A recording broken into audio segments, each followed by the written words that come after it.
Rosalie, bakit umaasa pa rin ang Kamara na babaliktarin ng Korte Suprema ang itong impeachment ruling nito?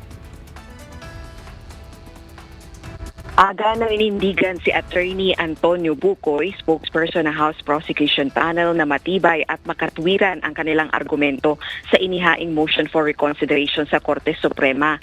Kaugnay ito ng inisyal na ruling ng Supreme Court kung saan idineklarang unconstitutional ang articles of impeachment laban kay Vice President Sara Duterte dahil sa paglabag sa one-year ban rule ng saligang batas, gayon din sa Bill of Rights.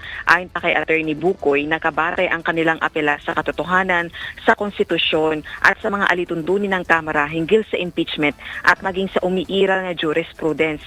Kaya umaasa ang abogado na kakatigan ng Korte Suprema sa final impeachment ruling nito. Ginawa nito ang pahayag matapos kumpirmahin ni Attorney Michael Powa, spokesperson ng Legal Defense ni VP Sara, na naghain na ng komento sa Supreme Court ang tanggapan ng Vice Presidente sa motion for reconsideration ng House of Representatives. Gayunman, tumanggi na itong magbigay pa ng ibang detalye kaugnay ng issue bilang paggalang sa Korte Suprema. Balik sa iyo, Aga. Maraming salamat, Rosalie Coz.